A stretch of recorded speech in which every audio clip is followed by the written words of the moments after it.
کبھی سوچا ہے کہ ہم انسنی انجانی کہانیوں کی طرف کیوں کھینچے چلے جاتے ہیں؟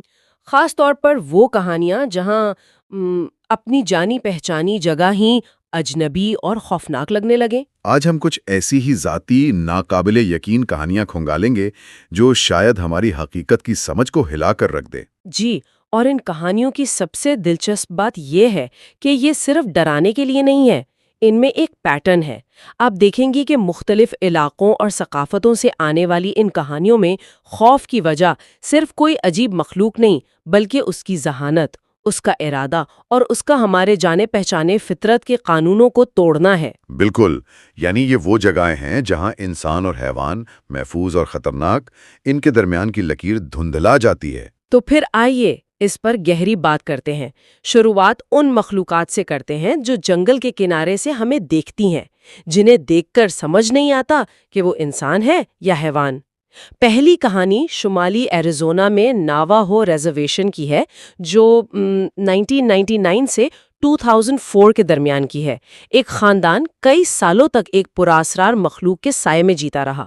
جی، اور شروع میں تو یہ صرف گاؤں کی افواہیں تھیں، مطلب کسی نے عجیب قدموں کے نشان دیکھے ہیں یا جانوروں کی مسخ شدہ لاشیں ملی ہیں۔ لیکن یہ افواہیں بہت جلد اس خاندان کی دہلیز تک پہنچ گئیں۔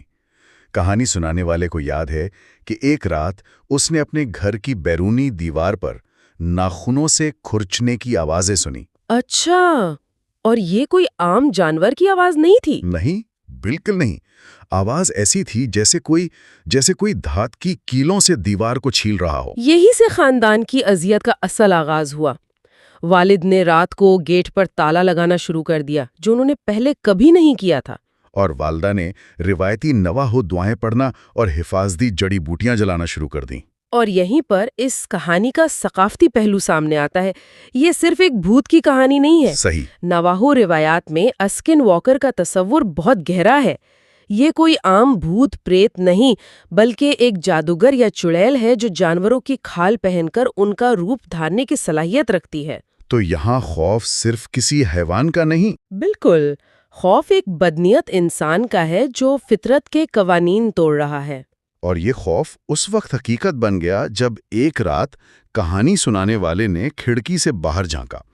باڑ کے پاس ایک لمبی جھکی ہوئی مخلوق کھڑی تھی۔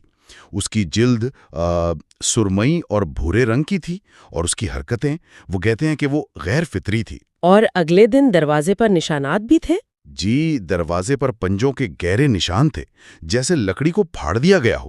اور پھر راتوں کو گلے سے نکلنے والی چیخوں اور عجیب و غریب منتروں کی آوازیں بھی سنائی دینے لگیں۔ دیکھیے، یہ صرف ڈرانا نہیں ہے، یہ ایک نفسیاتی کھیل ہے۔ دروازے پر نشان چھوڑنا صرف طاقت کا مظاہرہ نہیں، یہ ایک پیغام ہے کہ تمہارا محفوظ سمجھا جانے والا گھر میری پہنچ میں ہے۔ مطلب وہ مخلوق انہیں جسمانی طور پر نقصان پہنچانے سے زیادہ نفسیاتی طور پر توڑ رہی تھی۔ بالکل۔ اور یہ سلسلہ کئی سال تک چلتا رہا، جب تک کہ کچھ مقامی لوگوں نے تنگ آ کر اس مخلوق پر فائرنگ نہیں کی، جس کے بعد وہ نظر آنا بند ہو گئی۔ تو اس کہانی میں مخلوق کا ارادہ واضح طور پر بدنیتی پر مبنی لگتا ہے۔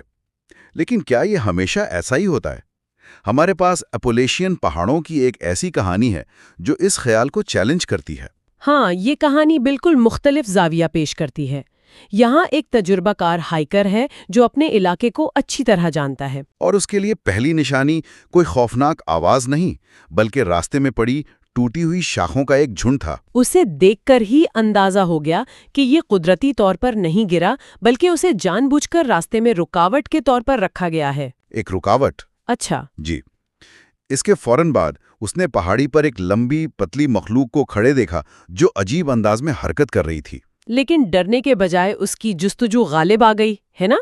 اس نے اس کا پیچھا کیا۔ ہاں، وہ اس کا پیچھا کرتا ہوا ایک چھپی ہوئی کھائی تک پہنچ گیا، اور وہاں جو منظر تھا وہ حیران کن تھا۔ کیا دیکھا اس نے؟ اس نے دیکھا کہ وہ مخلوق زخمی یا شاید خوفزدہ حالت میں تھی۔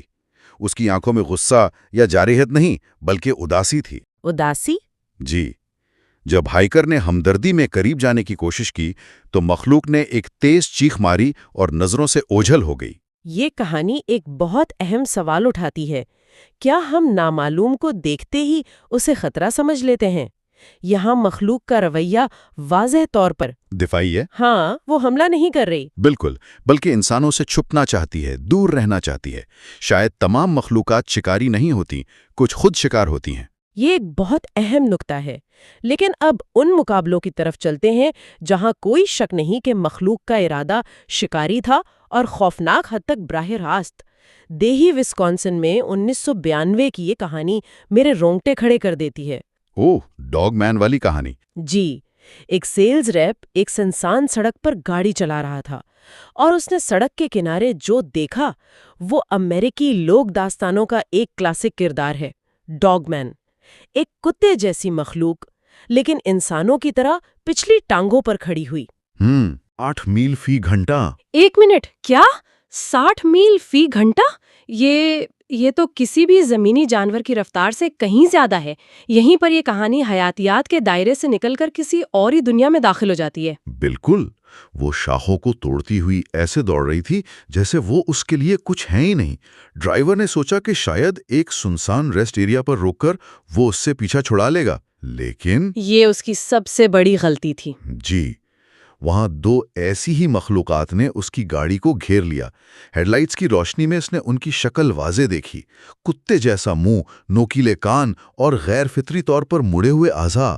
اس کہانی اور ناواہوں والی کہانی میں ایک دلچسپ مماثلت ہے۔ دونوں میں مخلوق صرف حملہ نہیں کر رہی بلکہ پیچھا کر رہی ہے، گھیرا ڈال رہی ہے۔ یہ ایک نفسیاتی دہشت ہے۔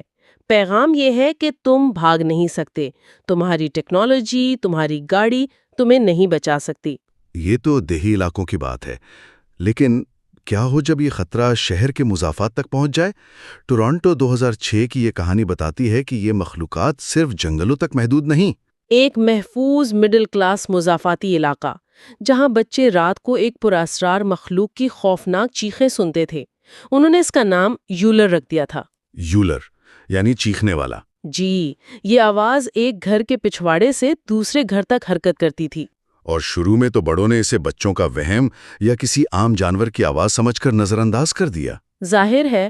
لیکن پھر ایک صبح ایک پڑوسی کے پالتو کتے شنٹزل کی مسخ شدہ لاش ملی، اور جس طرح سے وہ مرا تھا اس کی ہڈیاں ایسے توڑی مروڑی گئی تھیں جیسے کسی نے محض طاقت کے زور پر اسے مسخ کر دیا ہو۔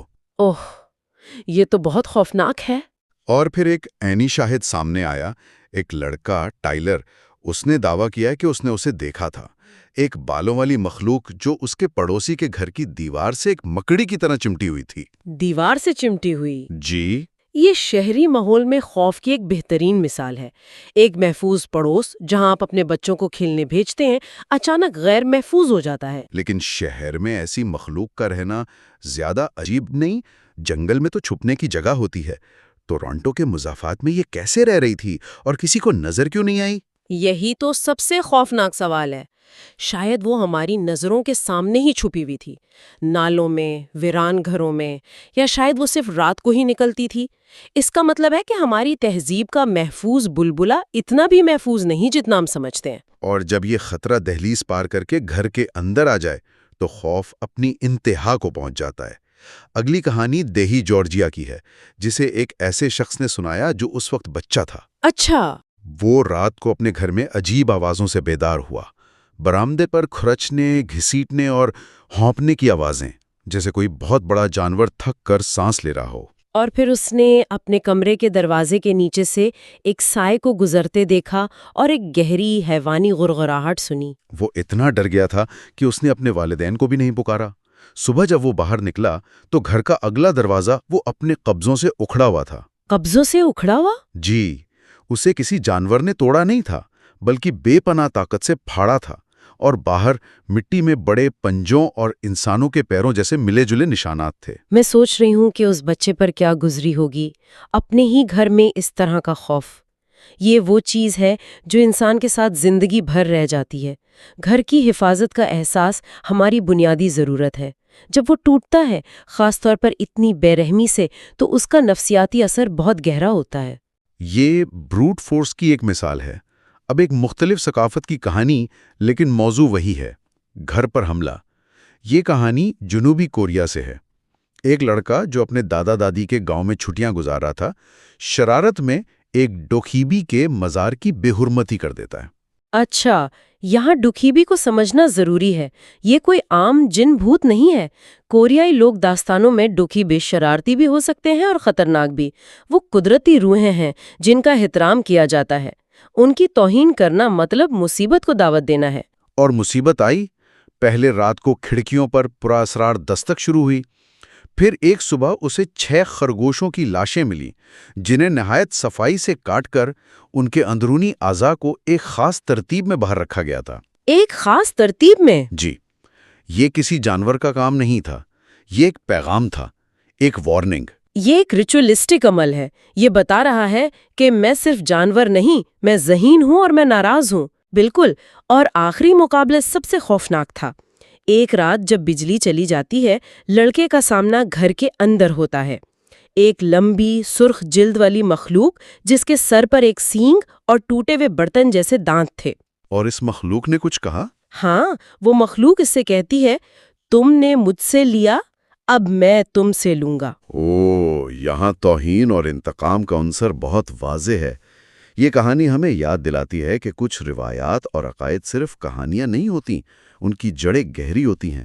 نامعلوم قوتوں کے ساتھ چھیڑ چھاڑ کے نتائج سنگین ہو سکتے ہیں۔ یہاں سے ہم ایسی ہستیوں کی طرف بڑھتے ہیں جو طبیعت اور حیاتیات کے تمام معلوم قوانین کو چیلنج کرتی ہیں۔ آیووا میں بطخ کا شکار کرنے والے شکاریوں کی یہ کہانی ناقابل یقین ہے۔ جی، میں نے اس کے بارے میں پڑھا ہے۔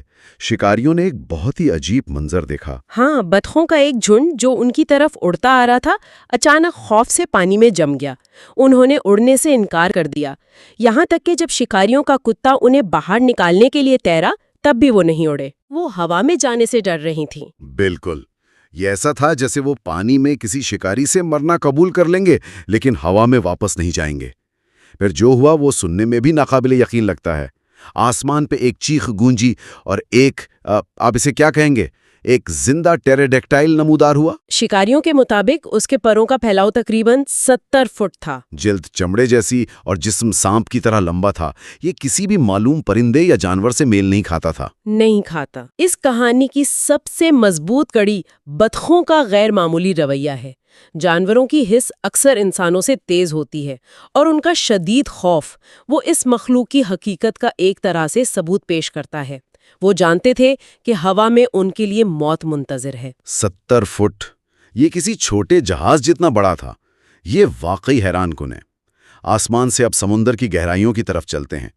ہوائی کے قریب اوآہو کی یہ کہانی بھی اتنی ہی عجیب ہے۔ جی، ایک شخص جو اپنی کشتی پر رہتا ہے، رات کے وقت سمندر میں ایک دیویاکل کالا ستون دیکھتا ہے۔ اور یہ ستون سمندر کی سطح سے سیدھا بادلوں تک پھیلا ہوا تھا اور بالکل ساکن تھا۔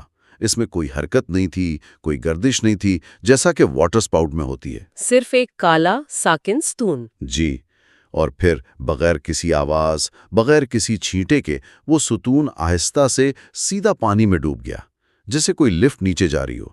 یہ بہت عجیب ہے۔ لیکن کہانی یہاں ختم نہیں ہوتی۔ اس واقعے کے بعد کئی دنوں تک اس علاقے میں مری ہوئی مچھلیوں کے جھنڈ ملتے رہے، جن پر کسی شکاری نے حملہ نہیں کیا تھا، وہ بس مری ہوئی تھیں۔ یہاں کوئی بھی سائنسی وضاحت پوری طرح فٹ نہیں بیٹھتی۔